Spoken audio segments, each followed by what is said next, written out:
សួស្តីអ្នកទាំងអស់គ្នាស្វាគមន៍មកកាន់ Channel បង្ហាញសម្រាប់រឿង GL សូមជួយ Subscribe ដល់ admin ម្នាក់មួយផងដែរតោះជួបសាច់រឿងយើងតែម្ដងទៅគឺរឿងស្នេហ៍អូនជានិរន្តរ៍ភាគទី23បន្ទាប់ពីបងដៃគាត់អង្គុយលេងដីខ្សាច់ជាមួយនឹងសាន់ឌីរួចហើយគឺចូលមកម៉ាក់របស់គាត់ឯណាវិញគឺគាត់នៅផ្ទះហ្នឹងគឺអត់សុខទេតែទាំងអស់គ្នាស្រាប់តែគាត់អង្គុយហ្នឹងគាត់ក៏បានខលទៅអ្នកសម្ភាសមួយយ៉ាងណាអ្នកទាំងអស់គ្នាហើយគាត់បាននិយាយប្រាប់ថាគាត់ត្រូវជាម៉ាក់របស់បងណៃហ្នឹងហើយគាត់ចង់ធ្វើបទសម្ភាសមួយដែរហើយពេលហ្នឹងគាត់ក៏បានព្រមព្រៀងនិយាយថាត្រូវសម្ភាសថ្ងៃណាជាមួយនឹងអ្នកសម្ភាសហ្នឹងអញ្ចឹងណាហើយដល់ពេលយប់ឡើងគឺចូលមកឈុតបងដៃជាមួយនឹងសាន់ឌីវិញគឺបងដៃគាត់បានរៀបចំsurprise កន្លែង surprise ទៅសាន់ឌីអញ្ចឹងណាហើយមានកន្លែងអាំងសាច់អីអង្គុយញ៉ាំតែពីរអ្នកឈៀលអញ្ចឹងណាហើយពេលហ្នឹងគឺសាន់ឌីគាត់បានធ្វើស្រាចំបាញ់ហ្នឹងអស់ច្រើនមែនទែនហើយផ្ទាល់មួយហ្នឹងនឹងក្រហមមកហើយស្វឹងអញ្ចឹងណាតែបងដៃរបស់យើងហ្នឹងក៏អត់សូវស្វឹងទេដោយសារតែគាត់ចង់នៅមើលថែសាន់ឌីវិញម្ដងពេលដែលសាន់នីញ៉ាំអស់ស្រាហើយសាន់នីបានសុំថែមស្រាទៀតប៉ុន្តែចែកដល់អីគឺស្រាបានអស់ហើយអញ្ចឹងណាហើយពេលហ្នឹងបងណៃក៏បាននិយាយថាយើងញ៉ាំតែប៉ុណ្្នឹងបានហើយកុំញ៉ាំច្រើនទៀតអីវាអត់ល្អទេពេលហ្នឹងសាន់នីក៏បាននិយាយថាអត់ញ៉ាំបន្ថែមទៀតក៏បានដែរប៉ុន្តែអូនចង់រាំអញ្ចឹងណាពេលហ្នឹងបងណៃក៏កាត់បាននិយាយថាអត់មានភ្លេងផងយើងរំមិនកើតសានីក៏បាននិយាយថាយើងរំតែពីរអ្នកក៏បានមិនចាំបាច់មានភ្លេងក៏បានដែរពេលហ្នឹងគាត់ក៏បានរំអោបគ្នារ៉ូមែនទិកអីយ៉ាណា sweet មានតែពីរអ្នកទៅធ្វើអីក៏បានដែរអញ្ចឹងក៏រំគ្នាពេញនឹងឯងស្រាប់តែរំ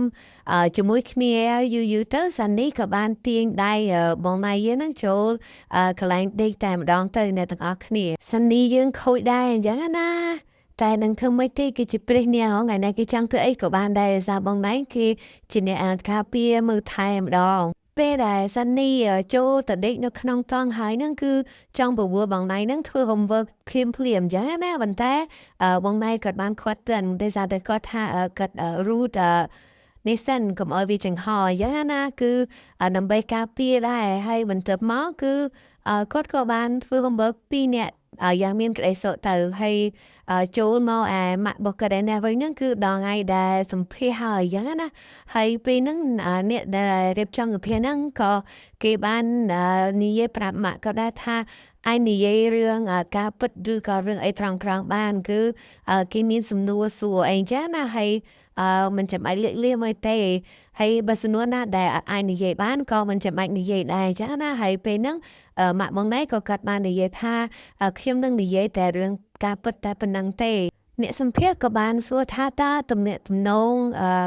គ្រួសាររបស់កូនគាត់នឹងយ៉ាងម៉េចដែរហើយគាត់ទទួលយកបានអីអញ្ចឹងណាពេលហ្នឹង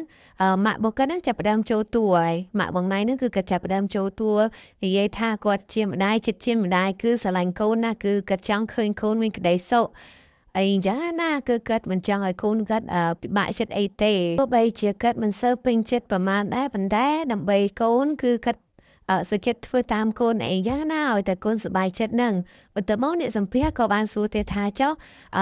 ពើមានល្បីដែលគេតែងតែនិយាយដល់នឹងថាអ្នកម៉ាក់នឹងគឺមិនសូវត្រូវគ្នាជាមួយនឹងកូនប្រសាទេតើពើមាននឹងពិតឬក៏អត់អីចឹងណាគាត់ក៏បាននិយាយថាខ្ញុំមិនទទួលស្គាល់ការពិតទេប៉ុន្តែចិត្តជាម្ដាយគឺចង់ការពារកូនជានិច្ចគឺមិនចង់ឲ្យកូនលំបាកអីទេបើសិនជាឃើញកូនជួបបញ្ហាអីក៏តែងតែការពារនឹងហើយនឹងឯងគឺជាអារម្មណ៍ម្ដាយដែលតែងតែផ្ដល់ឲ្យកូនចាណាដែលតែងតែស្រឡាញ់ព្រួយបារម្ភពីកូនប៉ុន្តែបើសិនជាកូនមើលមិនឃើញការស្រឡាញ់នឹងទេ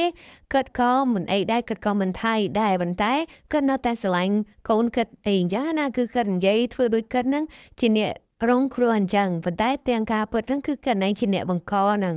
ហើយពេលដែលគាត់និយាយអញ្ចឹងគឺស្មើនឹងសានីហ្នឹងគឺជាមនុស្សអាក្រក់អញ្ចឹងណាដែលសារតែអ្វីដែលគាត់និយាយហ្នឹងគឺគាត់និយាយការពារតែកូនគាត់ទេគឺមានន័យថាសានីហ្នឹងតែងតែធ្វើបាបកូនគាត់ប្រើនោះដូចអ្នកបំរើអីអញ្ចឹងណាមិនមែនជាប្តីទេ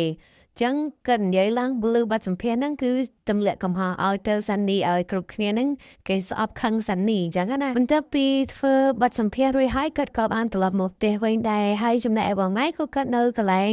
ដែលជប់លេងជាមួយនឹងសានីផងដែរហើយសាច់រឿងយើងថ្ងៃនេះហ្នឹងគឺមានតែបន្តិចទេអ្នកទាំងអស់គ្នាដោយសារតែឈុតហ្នឹងគឺភាគតិចដែរអញ្ចឹងណាហើយកុំភ្លេចជួយ subscribe ដល់ admin ម្នាក់មួយផងណាអរគុណច្រើនបាយបាយ